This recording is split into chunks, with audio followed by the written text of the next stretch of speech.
Brand prestige is a very interesting thing to think about. Powerful brands are usually recognizable across the world. They have an illustrious history. They're very desirable. People are oftentimes willing to pay more for them. Maserati is one of those brands. It's got the Italian heritage, oftentimes associated with other exotic aspirational manufacturers like Ferrari and Lamborghini. I remember as a kid, if I was doodling car logos, I would draw the Ferrari logo, I'd draw the Lamborghini logo, and I would draw the Maserati Trident. It's rather iconic. But Maserati does not only build $300,000 exotic supercars, they've also dabbled in luxury performance cars, sedans, and now crossovers and SUVs.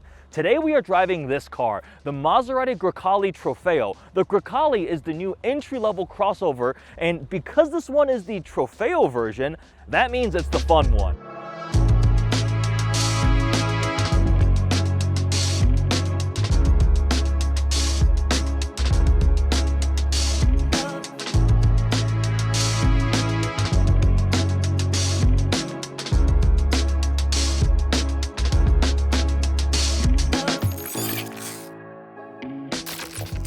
The Trofeo comes with a 3-liter turbocharged V6. It's from the Nettuno family, which is derived from the MC20. It's a little bit detuned here for the Grecale, still making a healthy 523 horsepower and 457 pound-feet of torque. There are 3 different trims currently for the Grecale: the GT, the Modena, and at the top, the Trofeo. The lower ones are powered by a 4-cylinder mild hybrid, but you have a big step up to this Trofeo, the proper performance version.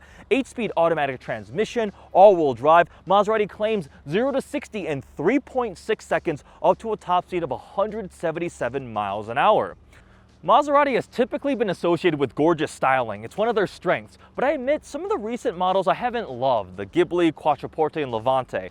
But with the Grecale, they're signifying a new design direction. You have some MC20 inspired cues like the headlights, the DRLs, and then some other iconic Maserati styling cues like the shape of the grille. We have the Trident logo all over the vehicle.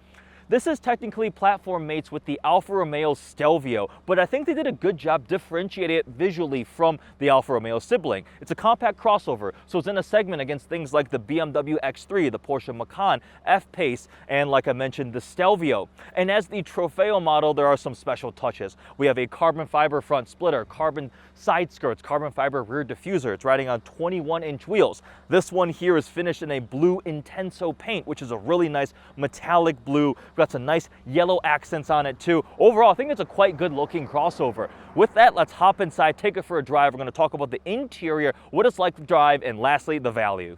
All right, let's go for a drive. When you first turn the car on, it defaults to GT mode. The start-stop button is here on the left side of the steering wheel. On the right side, we have this toggle for drive modes.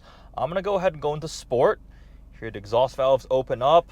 Auto stop start is off. We have these 4 buttons here in between the 2 touchscreens. That's for park reverse, neutral drive, and toggle to manual. Not my favorite part. It doesn't feel the most premium. They're like plasticky buttons, but just go ahead, press that, goes into drive.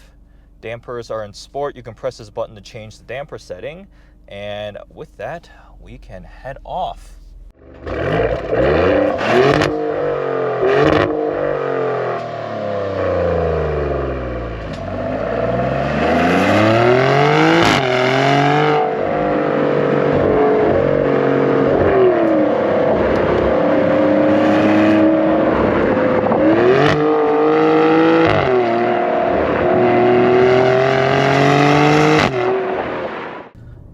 And toggle into manual mode so we can use these big paddle shifters.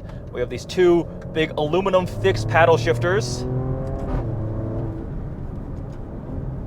You hear that upshift sound? That really reminds me of the Alfa Romeo Stelvio Quadrifoglio. It's got that little like blaring, kind of almost like a fart sound on the upshifts. But this is a different V6. This is the Nettuno V6, a 3-liter.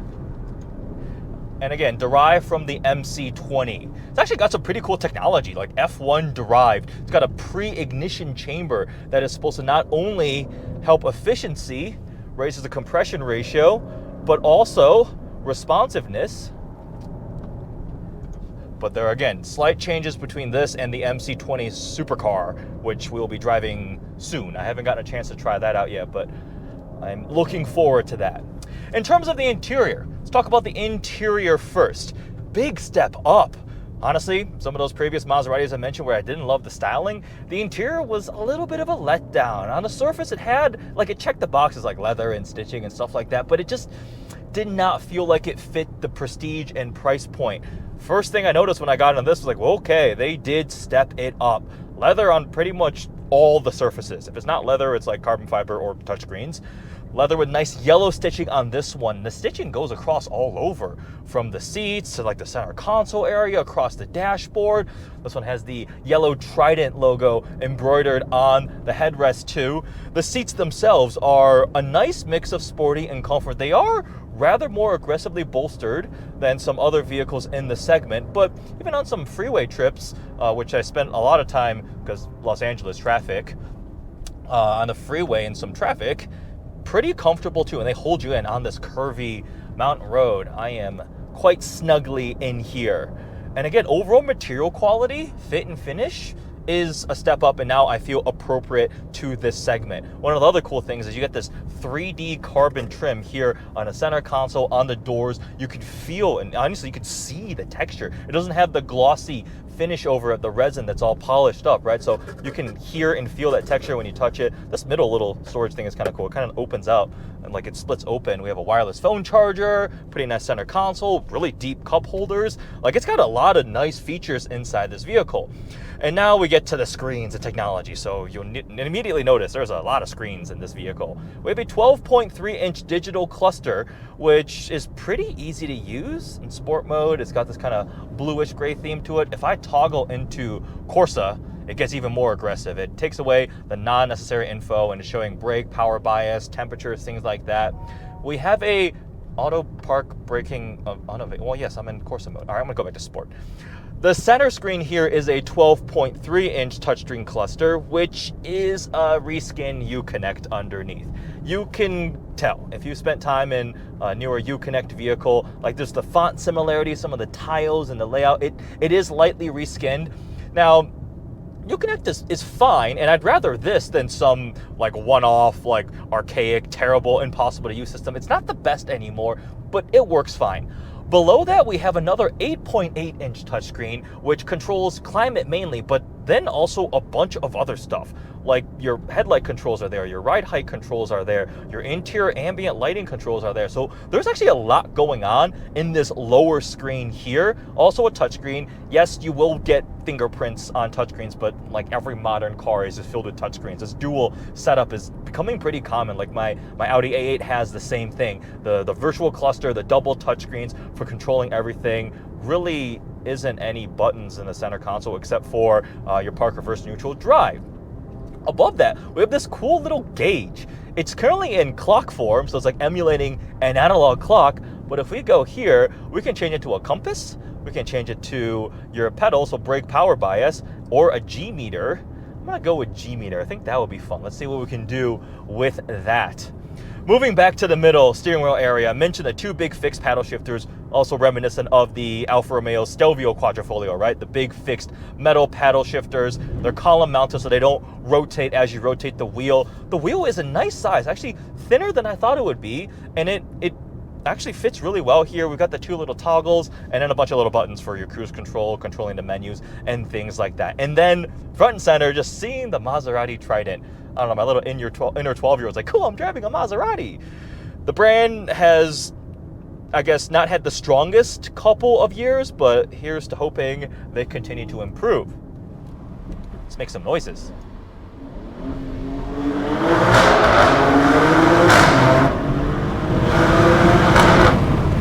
It'll let you bounce off the rev limiter. It did not auto upshift. Nice. All right, let's talk about some of the driving dynamics. So when you're on the freeway, if there's a little bit choppier of roads, I did notice it rode pretty firm. You can adjust the dampers, right? But when you're on a curvy road now, I'm getting all the feedback. I can feel what's going on with each of the wheels as you're going through the tarmac. It's not like uncomfortable body roll. It just feels composed and surprisingly nimble. Nice steering. I can feel a bit of the relationship to the Stelvio Quadrifoglio, which is also one of my favorite driving sporty crossovers. That is a great handling crossover. Honestly, with all-wheel drive, I think it was almost more confidence-inspiring than the Giulia, which is rear-wheel drive only. So a little bit of family resemblance there. This 8-speed automatic does give pretty good responses. Upshifts and downshifts. All-wheel drive, putting the power down. There's a gauge somewhere in here that can show you the torque split too.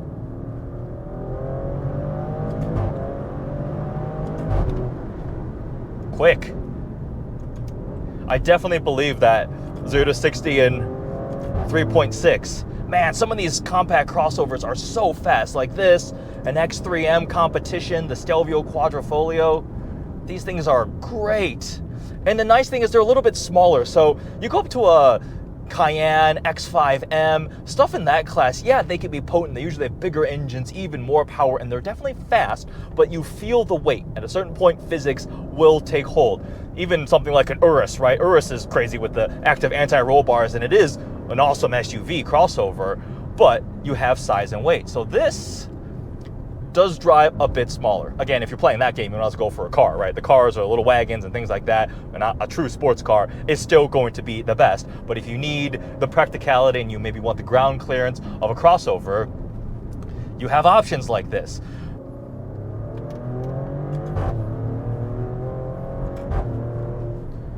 Sport mode also sharpens the shifts, throttle response, things like that. As you go down into GT and comfort, it kind of dulls things down, right? For the sake of efficiency or comfort. If you go into Corsa, that's going to be max. But I think in a canyon road like this, sport is the nice happy medium. Steering weight is actually relatively, I feel like, on the light side, but it feels nice and precise. This doesn't have carbon ceramic brakes, but they still feel plenty strong. Man, I like this twin turbo V6 a lot. I cannot wait to try it in a compact little carbon tub supercar. Woof. And those downshifts are nice and crisp. All right, let's talk about the value. So this is where we get to a little bit of concern. Maserati is a more prestigious, higher end brand, right? So like you can argue it's sort of half a step above your conventional Mercedes, Audi, BMW. But Porsche also, I would say, kind of has that prestige and sits up there too. So you have the Macan, X3M Competition, the platform mate Stelvio Quadrifoglio. Those are all compact crossovers that have performance variants that can be pretty quick, have nice luxury tech features. So it's a pretty competitive segment because of the appealing mix of practicality, sportiness, comfort, and so forth. This Grecale Trofeo iteration starts at just over $105,000. So that serves to be about a $20,000 price premium depending on who you're competing against. So 20 grand more. And then this one is optioned to right around $120,000, just under 120 grand on this car. I built it out on the configurator, I think got to like 118. There's a couple main packages that you can bundle together. So it has like a premium package, which brings some luxury comforts like ventilated seats, heated steering wheel, and so forth. We have wireless charging pad. There's a driver assistance package that can get added on. So they do bundle those together. It is fairly well equipped as just stock at that $105,000 base MSRP. But again, the problem is some of those competitor cars offer equal levels of power, performance, and close levels of luxury interior, stuff like that, for a bit less money. That's where we start getting to how do you measure brand prestige? How much is the Trident, the Maserati brand, worth? Is that what, are you willing to pay an extra 20 grand to have that? And that's really, really, really hard to quantify. In my experience, a lot of times people who are shopping maybe in this segment, they don't care as much about absolute value per se, right? They may just want something new. They want a luxury crossover, performance crossover that their neighbors don't have. Everybody at the country club shows up with a Porsche Macan, so they want something different. They want the Maserati. It's got the Italian flair to it, that association with brands like Ferrari and so forth, so that can definitely help. In the previous gen vehicles, like the Ghibli and stuff, I don't think the brand was able to pull that car enough because the car to me was a bit of a letdown. But with this, where it actually has a substance to back it up, I would say, yeah, if you want to spring for something new and a little more exotic feeling, it has the credentials to back up the brand name. The price is still hard. 120 grand gets you into a bigger segment car too. And a lot of times people shopping in this, they want bigger is better. They may want the Cayenne with the twin turbo V8. The Cayenne S brought back the twin turbo V8. They may want something with a bigger engine and more space and so forth. But if you care about driving, this is compelling. Whee! Ooh, a little bit of tire squeal. Not a lot of body roll. Got the dampers in sport.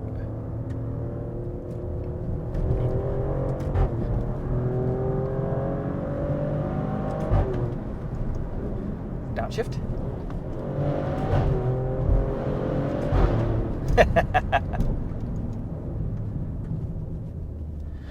Yeah, I mean, I'm having quite a lot of fun driving this. This is Macan level, Stelvio Quadrifoglio level. It matches up in terms of the driving dynamics.